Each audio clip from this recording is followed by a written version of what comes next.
Всем привет, меня зовут Артем, и вы на канале Коптим вместе. Сегодня я хочу поделиться с вами вкуснейшим и простым рецептом. Это каша гречневая по-купечески. Перед началом нашего видео я попрошу вас, поддержите нас пальчиком вверх. А мы начинаем. Итак, пробежимся по ингредиентам. Сразу скажу, что весь рецепт я распишу в конце ролика. Кстати, что хочу сказать, готовить сегодня мы будем в автоклаве малиновка в жестяных банках. Но это вы немножечко позже увидите. Что нам потребуется? Мясо, свинина у меня, я взял лопатку. Грибы, шампиньоны, лук, морковь я предварительно уже порезал, натер. Гречневая крупа, я ее заранее замочил. Масло растительное для того, чтобы нам обжарить, все это спассеровать. И брусочек сливочного масла. Маслом кашу не испортишь. Итак, начинаем нарезку мяса.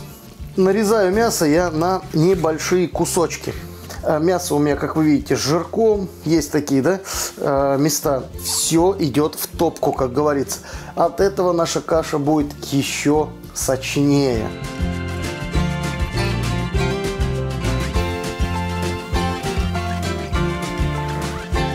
Так, все мясо я порезал. Следующим ингредиентом, который я буду нарезать, это будут грибы. Но, чтобы не терять время, я начну пассировку лука с морковью. Так, сейчас я установлю плитку. Вот такой вот у меня сотейничек.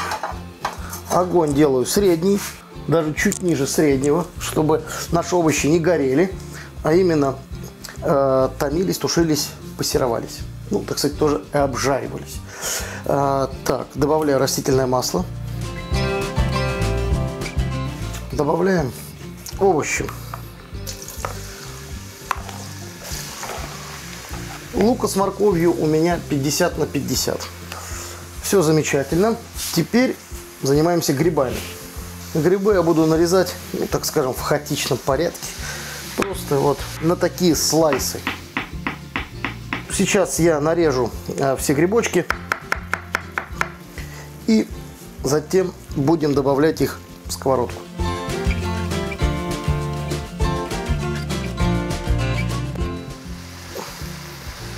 Так вот, грибочки беру и добавляю в сотейник. Кстати, почему я вместе с луком и морковью не добавлял грибы? Лишь потому, что грибы, они, вы сами прекрасно знаете, там на сколько процентов, на 90, на 80 состоят из воды. Вот, и при термической обработке они будут выделять влагу. И наш лук с морковью варился бы, но ни в коем случае бы не обжаривался. А нам нужно иначе. Нам нужно, чтобы все это дело обжарилось. Поэтому грибочки мы добавляем в самую последнюю очередь. Пока пассируются овощи, я буду наполнять банки специями. Какие специи я использую? Это лавровый лист. Использовать я его буду, вот если у нас большое, буквально треть листика. Теперь добавляю черный перчик горошком. Буквально по 2 горошины в каждую баночку. Перец и лаврушку добавил в банки. Здесь у нас процесс идет полным ходом. Как только овощи будут готовы, я приступлю к следующему этапу, а это раскладка по банкам. Пока набираемся терпения и ждем. Овощи готовы. Аромат шикарный. Пришло время наполнять банки. Так, ну, как вы помните, специи мы уже раскидали заранее. Ставлю банку на весы. Наполнение только через весы, потому что это жестяная банка. А жестяная банка любит, чтобы все было тютелька в тютельку. То есть, если вы больше добавите там мясо там, или что-то еще, просто банку разопрет, она может сорваться, лопнуть, все что угодно. Вот, все, значит, на одну банку я буду закладывать 100 грамм мяса. Так, мясо я закладываю на низ. Ровно 100 граммов. Все, замечательно. Теперь отставляю эту баночку в сторону. Ну и наполняю все оставшиеся.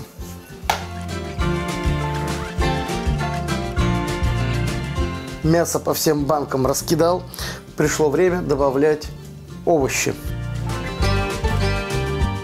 Овощей я буду добавлять 40 граммов.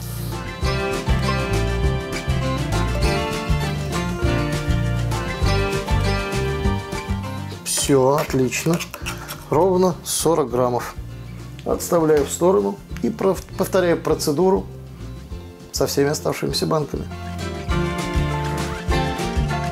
Все овощи разложил по банкам. Пришло время добавлять гречневую крупу. Добавлять я ее буду в количестве 110 граммов на одну банку. Все, замечательно. И теперь повторяю эти манипуляции со всеми банками. Гречка в банках. Вот только сейчас пришло время добавить соль. Соли я буду добавлять 3,5 грамма. Ну, на одну банку, естественно. У меня есть такая мерная ложечка, она на 5 граммов. Но я так вот на глаз примерно уже понимаю, сколько это будет 3,5 грамма. И засыпаю в банки. Очень удобно. Теперь пришло время добавлять сливочное масло. Оно у меня подтаяло, как я и хотел, как я и планировал. Прям по половиночке чайной ложки. Каша будет такая прям маслянистая, вкуснейшая. Класс. Так, маслечко на месте. И теперь наша задача налить воды, прошу прощения. В стеклянных банках мы, если готовим там каши, наливаем по плечике.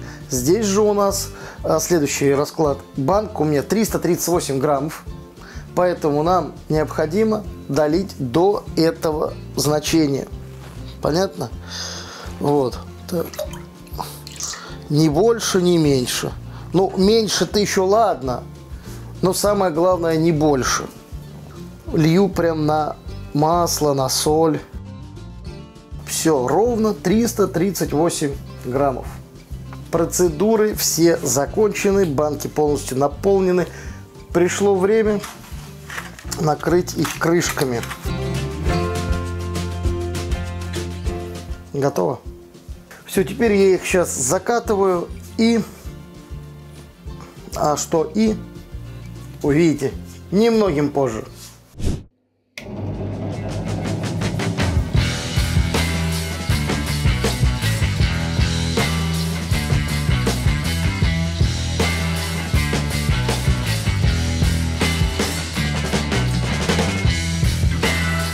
Все банки герметично закатал. Если же вас заинтересовало оборудование, на котором я закатывал банки и сами банки, ссылочку на ребят, а именно на компанию M-Pack, я оставляю прямо под этим видео. Оборудование полуавтоматическое, закатывает банки идеально, герметично и максимально быстро. Чтобы закатать одну банку, мне требуется буквально 5 секунд. Круто, быстро. А также у данной компании есть огромное количество разнообразных банок, жестяных, там, бумажных и многих разных других, под любые ваши нужды. Поэтому переходите по ссылочке, которая будет внизу, и приобретайте нужное вам оборудование и сопутствующие товары. Автоклав на столе. Смотрите, какой он здоровенный. Выше меня ростом. Ну, ладно, как я. Для чего мне такой автоклав? Для того, чтобы туда помещалось большое количество банок. Сегодня я вам просто показываю рецепт на примере 16 банок, но в данный автоклав вот у меня лично помещается 0,5 банок 28 штук. Один раз загрузил, приготовил. Если для домашнего использования, вообще красота. Я не знаю, месяца на 2, на 3 вам этих закруток, заготовок хватит. Классная штука. Присмотритесь. Так. Я, наверное, не сказал, что это автоклав от компании Малиновка, называется Smart Chef. Почему Smart Chef, не знаю, но знаю одно, что он управляется с помощью кнопок, электроники, и здесь стоит TEN. Это не нужно автоклав ставить на плиту, что лично для меня является очень важным моментом. Помещаю банки в кассету.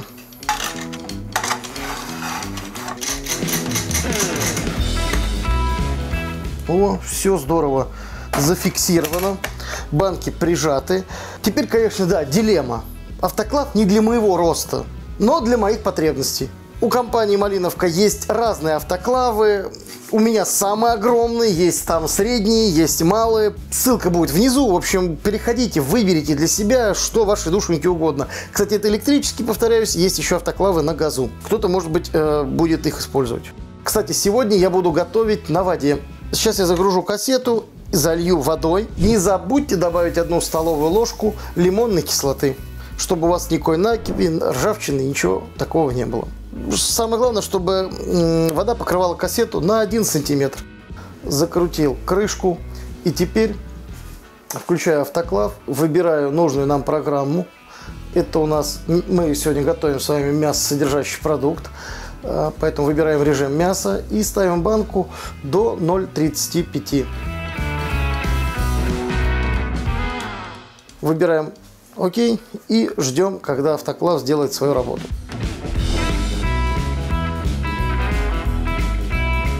Нам необходимо дождаться полного его остывания, ну как минимум до 40 градусов. Только в том случае его уже можно открывать. Как только автоклав завершит свою работу, я вытащу банки, подготовлюсь к дегустации и уже покажу, что же получилось и насколько же это вкусно. Ну или невкусно. Ладно, разберемся на дегустации. Ну что, друзья мои, готова наша вкуснятина. На что обращаю внимание? Очень важный момент. Вот все баночки, крышки втянуты, дно втянуто. То есть это говорит о том, что автоклав отработал на все 100%. Теперь самое главное попробовать содержимое. В дегустации мне поможет, ну кто, кроме Вована. Вовчика вы давно не видели, все уже там соскучились, писали комментарии, где Вован. Вот Вован. Я здесь, всем привет, не скучайте. Вот Вован. Мы работаем, мы очень занятые люди. Да, короче, Вовчик, я приготовил кашу гречневую по-купечески с хрюшей. Ну, со свининой. Открываем, смотрим и пробуем.